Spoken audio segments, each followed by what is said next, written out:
As the ball dropped on 2019, we clinked our glasses and tooted our horns for the best year to come. I had just had my best financial month on record. Corporations were calling me to train their teams. Conferences and speaking engagements were rolling in, and 2020 was mine for the taking.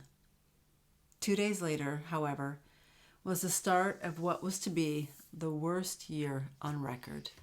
With the sudden death of my nephew, a worldwide pandemic, and the subsequent loss of my fledgling business. As our little family of four hunkered down with Netflix and snacks, board games, and wine, it went from 2 weeks to flatten the curve to 2 weeks of fattening the curves as we ate our way through countless bags of Costco-sized snacks as our reward for staying home and doing the right thing.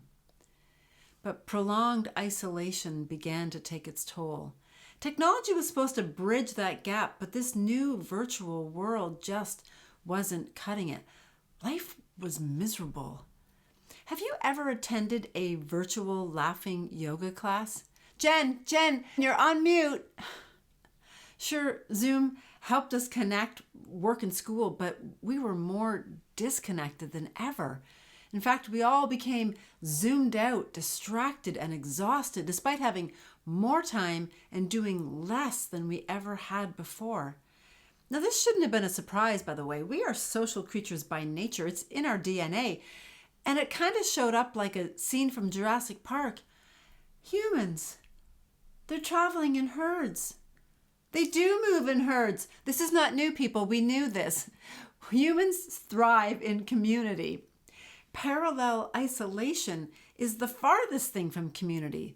As months turned into 2 years of separation and segregation, lost lives and livelihoods, perpetual fear of a virus, and in turn, fear of people, I knew that our little family was not okay when I found my 10-year-old hiding in the closet, curled up, crying that he hated his life.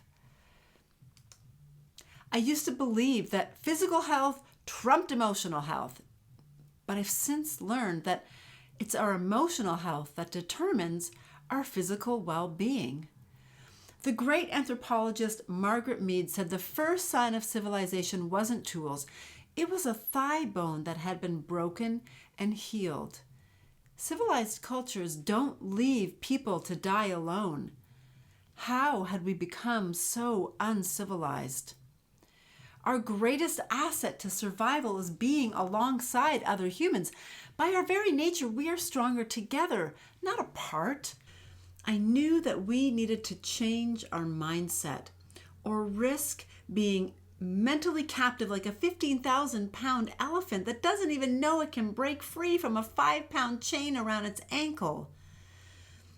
We turned off the news, we put down our distractions, and we stopped eating the Costco-sized bag of chips. Instead, we swung that pendulum in the opposite direction by celebrating a milestone birthday with real people. And we did all the things. My husband bought big pink number balloons. We had mimosas and chocolate for breakfast. There was laughter and dancing to the 80s. I had 3 pieces of cake that day. 3!